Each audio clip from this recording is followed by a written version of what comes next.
what it has been given in question number 7.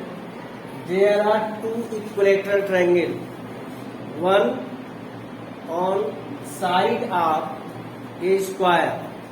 एक square है ABCD, उसकी side की लेंथ मान लीजिए आप A है. इक्विलेटरल ट्रायंगल बनाया जाता है, इन सबकी लेंथ क्या हो जाएगी A. एक दूसरा इक्विलेटरल ट्रायंगल बनाया जाता है, लेकिन उसे कहाँ बनाया जाता है? On the diagonal of the square. तो आपको समझने की बात है, पाइथागोरस थ्योरम से निकाल भी सकते हैं. अगर किसी स्क्वायर का साइड A है तो लेंथ ऑफ डायगोनल होगा √2a. तो आपका BD हो जाएगा √2a. जाहिर सी बात है, ये भी √2a होगा. सो अब आपको प्रूफ क्या करना है कि इस ट्रायंगल के एरिया ADP जो कि इसके साइड पर बनाया गया है, स्क्वायर के साइड पर, इसका एरिया हाफ है. किसका? Area of triangle BQD. सबसे पहले बेटा हम एरिया की बात चल रही है, एरिया की बात करेंगे, लेकिन उसके पहले हम इन दोनों ट्रायंगल को सिमिलर करेंगे. देखिए कैसे. By AAA triangle ADP similar to triangle PQ. यहाँ पर आप लिख देंगे each angle of equilateral triangle measures 60 degree. हो गया. अब आप एरिया लिखिए. एरिया में क्या लिखेंगे आप? एरिया क्या? ADP upon area BQ equal to, इसका साइड AD है और इसका साइड क्या है? BD. AD क्या है बेटा? A और BD क्या है? √2a. ब्रैकेट का विशेष क्या रखेंगे? A² upon 1/2 A². ठीक है, 1/2 क्यों लिख रहा हूँ? 2a² आएगा ना. यहाँ क्या बचेगा? 1/2. अब आप देखिए area ADP upon area BQD equal to half आ रहा है. Area ADP equal to 1/2 area BQ. और यही तो प्रूव करना था आपको. तो यहाँ पर जो आपको समझने वाली बात है, समझने लायक बात है, वो ये है जो आपको कंसेप्चुअल नॉलेज होना चाहिए कि if the length of side of a square is A, then length of its diagonal is √2a. दो इक्विलेटरल ट्रायंगल है, एक साइड पर है और एक डायगोनल पे है.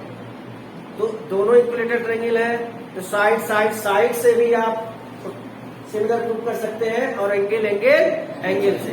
और जब सिमिलर कर देंगे तो यूजिंग थ्योरम 6.6 का यूज हुआ यहाँ पर. The ratio of areas of two similar triangle is equal to ratio of square of their corresponding.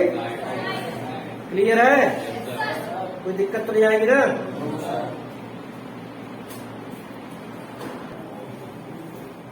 Question number 8. ABC and BDE are two equilateral triangles such that D is midpoint of BC. Ratio of areas of triangle ABC and BDE. इन दोनों का ratio निकालना है. D is the midpoint. ध्यान देंगे आप. अब यहाँ पर आप मुझे बताइए कि ट्रायंगल ABC और ट्रायंगल BDE तो हम सिमिलर कैसे करेंगे?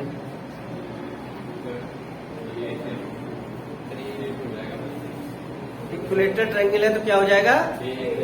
साफ बोला है ना, ABC BD और इक्विलेटरल ट्रायंगल. तो आप लिखेंगे बाई AAA. इक्विलेटरल ट्रायंगल है ना. ट्रायंगल ABC या फिर BCA similar to triangle BDE. इन ट्रायंगलों के नाम लिए हैं ABC BDE. ABC लिख दीजिए और BDE. Area ABC upon area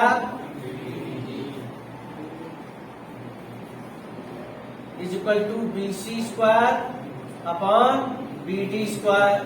अब आप कहोगे यहाँ थ्योरम 6.6 का स्टेटमेंट लिख दीजिएगा, वही ratio of areas of two similar triangle is equal to ratio of square of their corresponding side. हमने BC और BD को ही क्यों लिया? Any reason? क्योंकि हमें पता था कि BD is half of relation दे रखा ना, D इज मिड पॉइंट, तो BC की जगह BD, इसकी जगह आप लिख देंगे BC की जगह 2BD लिख दीजिए, लिख सकते हैं।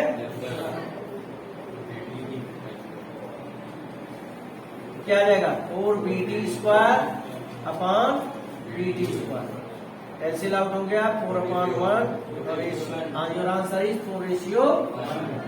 क्वेश्चन नंबर 9 और लगे हाथ देख लीजिए, बहुत इजी है, कोई ऐसा इशू नहीं है।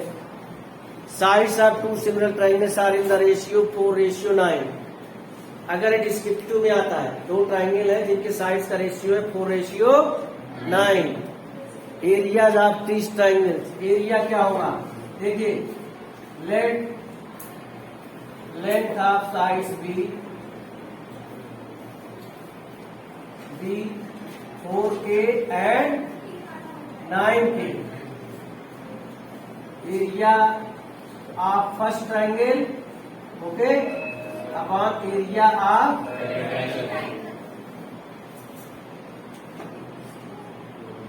के लिखने का तरीका देखिए,